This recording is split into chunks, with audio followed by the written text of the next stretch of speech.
இயேசுவின் இனிய நாமத்தில் என் அன்புக்குரிய சகோதர சகோதரிகளே, மூவொரு கடவுள் பெருவிழா தந்தை, மகன், தூய ஆவியாரின் பெயராலே ஆமேன் என்று ஒவ்வொரு நாளும் நாம் ஜெபிக்கும் பொழுது இந்த மூவொரு கடவுளை பற்றி நாம் நினைவு கூறுகிறோம். இந்த மூவொரு கடவுள்தான் நம்மை படைத்தார் என்கிறது விவிலியம். தொடக்க நூல் முதல் அதிகாரம் 26வது வசனத்திலே நாம் இப்படியாக வாசிக்கிறோம்: மானிடரை நம் உருவிலும் சாயலிலும் உண்டாக்குவோம் என்றார். மானிடரை நம் உருவிலும் சாயலிலும் உண்டாக்குவோம். யாருடைய உருவில் உருவானோம்? தந்தை, மகன், தூய ஆவியார் இவர்களது உருவிலே நாம் உண்டாக்கப்பட்டிருக்கிறோம். அப்படி என்றால் ஆண்டவர் நம் மீது உயிர் மூச்சை ஊதும் பொழுது நம்மில் நிறைந்திருப்பவர் கடவுள். நம்மில் நிறைந்திருப்பவர் இந்த மூவொரு கடவுள் என்றால் அது மிகையாகுமோ?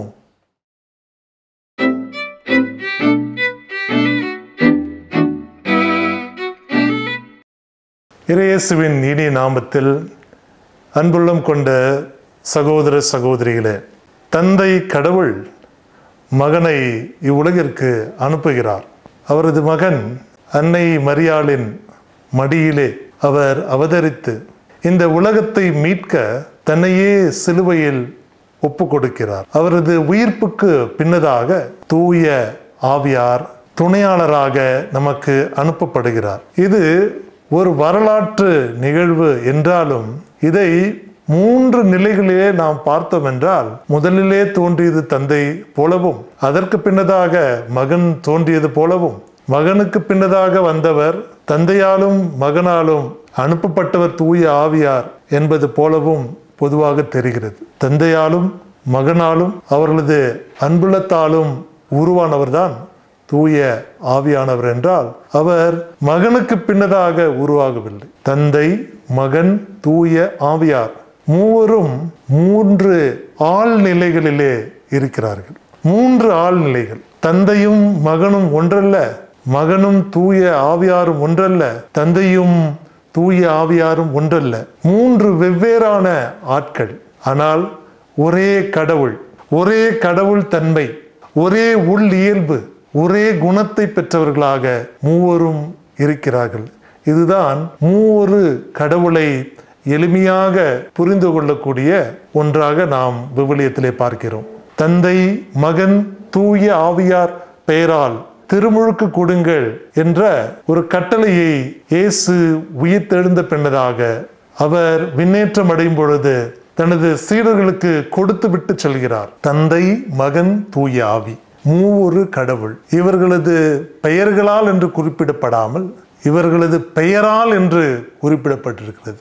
அப்படி என்றால் மூவரும் ஒரே சமத்துவ நிலையில் இருக்கிறார்கள். ஒருவர் இன்னொருவரை விட உயர்ந்தவர் தாழ்ந்தவர் என்ற பேதமில்லாத ஒரு நிலையை நாம் பார்க்கிறோம். தந்தை இந்த உலகத்தை படைத்தார். இந்த உலகத்தை தன் அன்பினால் அவர் மீட்டுக்கொள்ள தன் மகனை அனுப்பினார்.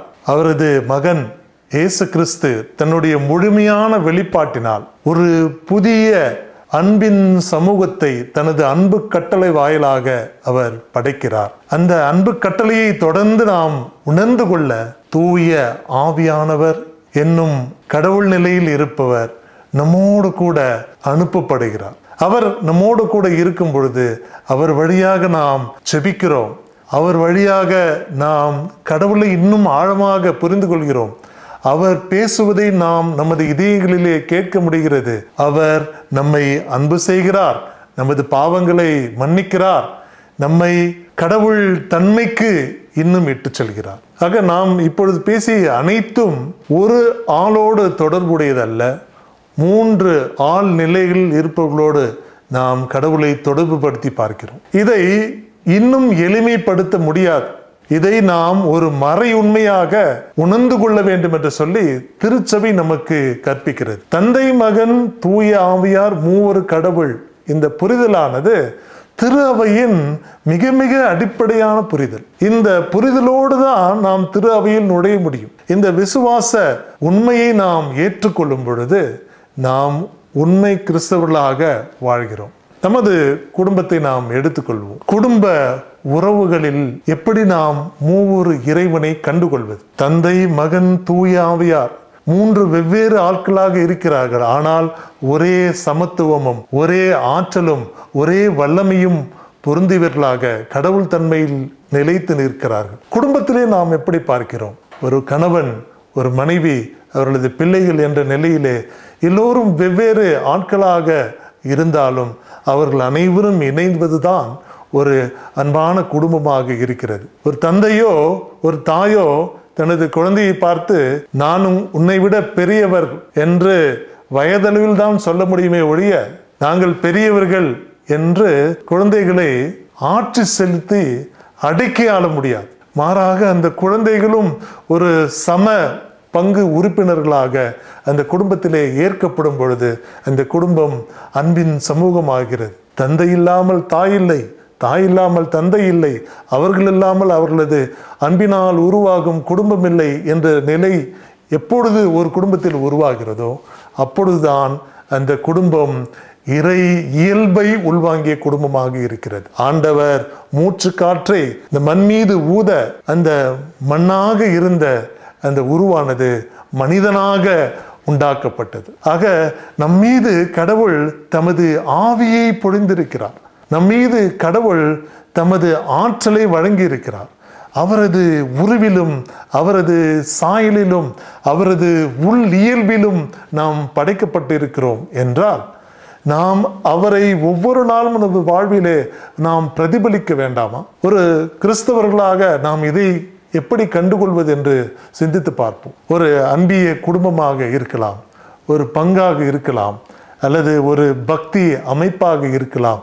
எந்த நிலையிலே நாம் நமது விசுவாசத்தை, நம்பிக்கையை தொடர்ந்து வாழ பழகினாலும் அங்கே சமத்துவமும் அங்கே ஒருவரோடு ஒருவர் கொண்டிருக்கக்கூடிய ஒன்றிணைப்பும் அங்கே சமநிலையில் இருக்கும் பொழுது தூய ஆவியானவர் இந்த மூவொரு கடவுள் என்ற அந்த நிலையை நமக்கு அவர் கற்பிக்கிறார். இந்த மூவொரு கடவுளில் நாம் வாழ பழகிக்கொள்வோம். இந்த மூவொரு கடவுளிலே தான் நாம் உருவாகிறோம். திருப்பலியின் மிக அழகான பகுதி, ஆண்டவர் இயேசு தனது உடலையும் இரத்தத்தையும் நமக்கு உணவாகவும் பானமாகவும் கொடுக்கப்பட்டதை நினைவு கூறும் வண்ணமாக இவர் வழியாக இவரோடு இவரில் என்ற வார்த்தைகளை குரு உச்சரிக்க நாம் அனைவரும் பக்தியோடு அந்த திருப்பலி ஜெபத்தோடு பங்கெடுக்கிறோம். இறுதியிலே ஆமேன் என்று நாம் சொல்லுகிறோம். இவர் வழியாக இவரோடு இவரில், இவர் வழியாக தந்தை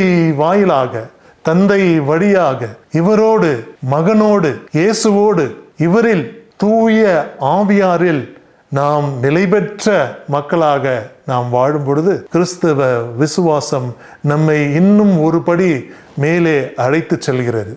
அந்த ஒரு படி மேல் அழைத்து செல்வது என்னவென்றால், நாம் வெறும் கிறிஸ்தவர்கள் மட்டுமல்ல, நாம் மற்ற மதத்தினரோடும் இனத்தினரோடும் தேசத்தினரோடும் இணைந்து பயணிக்கக்கூடிய ஒரு சமத்துவ மக்கள், மனிதத்தை போற்றக்கூடிய மக்களாக நாம் மாறுகிறோம் என்பதை இந்த வேளையிலே நாம் உணர்ந்து கொள்ள வேண்டும். இந்த உலகத்திலே நடைபெறக்கூடிய பல்வேறு நிகழ்வுகளை நாம் சிந்தித்து பார்ப்போம். அண்மையிலே ஈரானிய பிரதமரானவர் அவர் இறந்து போனார் என்ற செய்தியை நாம் வாசிக்க கேட்கிறோம். ஒரு மிக கொடுமையான இறப்பு அது ஒரு தீவிரவாதிகளின் தாக்கத்தால் ஏற்பட்டிருக்கலாம் என்ற ஒரு சந்தேகம் ஆங்காங்கே நிலவுகிறது. நாம் ஒரு நாகரிக சமூகத்திலே வாழ்கிறோம் என்ற நிலையை நாம் பல நேரங்களில் மறந்து போய் ஒரு இனக்குழு, ஒரு மொழியை சார்ந்த ஒரு கூட்டமானது, ஒரு தேசத்தை சார்ந்த ஒரு கூட்டமானது தங்களது கொள்கைகளை வலியுறுத்தும் வண்ணமாக அடுத்தவரை ஒடுக்கக்கூடிய, அடுத்தவரது வாழ்வாதாரத்தை பறிக்கக்கூடிய காரணிகள் எல்லாம் இந்த மூவொரு கடவுளின் புரிதலுக்கும் கடவுளின் அன்பு பிணைப்பிற்கும் அது எதிராக இருப்பதை நாம் இந்த வேளையிலே சொல்லி ஆக வேண்டும். இன்றைய காலகட்டத்திலே நடக்கக்கூடிய பல்வேறு உட்பூசல்கள், மதங்களுக்கு இடையே ஏற்படக்கூடிய பிளவுகள், என் மதம்தான் உயர்ந்தது, என் சாதிதான் உயர்ந்தது, என் மொழி பேசக்கூடிய மக்கள் தான் சிறந்தவர்கள் என்று நாம் ஒருவரை ஒருவர் பிரித்து கொண்டு நாம் ஒரு பிரித்தாளும் சூழ்ச்சியிலே வாழும் பொழுது அங்கே எங்கு அந்த கடவுளின் அன்பு நிலை உருவாகி இருக்க முடியும்? சிந்தித்து பாருங்கள். இந்த நாளில் நாம் யோசிப்போம். ஆம், பல மொழி கூட்டங்களாக தான் நாம் வாழ்கிறோம், பல தேசங்களாக நாம் பிரிந்து இருக்கிறோம். அது நாம் வாழ்வதற்கு உதவி செய்ய வேண்டுமே ஒழிய அது ஒரு காலம் நம்மை பிரிக்க முடியாது. எல்லை கோடுகளெல்லாம் மனிதனால் உருவாக்கப்பட்டவை. ஆனால் எந்த எல்லையும் மனிதத்தை அது தாண்டி செயல்பட முடியாது. மனிதம் என்றால் அன்பு, மனிதம் என்றால் அமைதி, மனிதம் என்றால் சமத்துவம். இந்த மனிதத்தை போற்ற கூடியதுதான் நாம் காணக்கூடிய தந்தை மகன் தூய ஆவியாரிலே காணக்கூடிய ஒற்றுமையாக இருக்கிறது.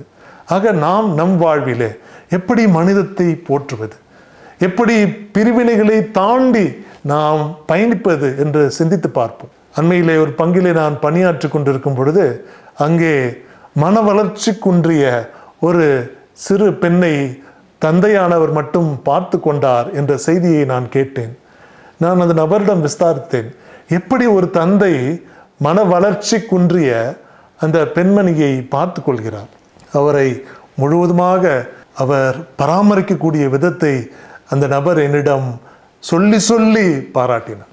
ஒரு பெண் குழந்தையை ஒரு ஆண் தந்தையானவர் பார்த்து கொள்கிறார். அவர் ஒரு தந்தையாக மட்டுமல்ல, அவர் ஒரு தாயாக இருக்கிறார், அவர் ஒரு நண்பராக இருக்கிறார், ஒரு நல்ல உறவினராக இருக்கிறார். அந்த குழந்தையை புரிந்து கொள்ள முற்படுகிறார், அந்த குழந்தையோடு பயணிக்கிறார், அந்த குழந்தையின் உணர்வுகளை எல்லாம் உள்வாங்கிக் கொள்கிறார், அந்த குழந்தையின் தேவைகளை எல்லாம் உணர்ந்து கொள்கிறார். ஒரு சாதாரண ஒரு மனித குடும்பத்திலே பிறந்த நாமே ஒரு வேதனையில் இருக்கக்கூடிய அல்லது சற்றே கஷ்டப்படக்கூடிய மனிதர்களை நாம் இப்படி தாங்க முடியும் என்றால், நம்மையெல்லாம் படைத்தவர், நமது உயிரிலே தமது மூச்சு காற்றை ஊதிய கடவுள் எப்படியெல்லாம் நம்மை பார்த்து கொள்வார்? சிந்தித்து பாருங்கள். எப்படியெல்லாம் நம்மை கவனித்துக் கொள்வார், எப்படியெல்லாம் நம்மை தமது அன்பு வழியில் நடத்துவார் என்பதை நாம் இந்த வாரத்திலே சிந்தித்து பார்ப்போம். மூவொரு இறைவன், மூவொரு கடவுள் பெருவிழா நம் அனைவரையும் ஒரு அன்பு சமுதாயமாக மாற்றி நம் அனைவரிலும் அன்பின் பரிணாமங்களை எல்லாம் நமக்கு விளக்கி சொல்லி ஒவ்வொரு நாளும் நாம் அவரிலே இணைந்து வாழக்கூடிய மக்களாக வாழ ஜெபிப்போம். நன்றி.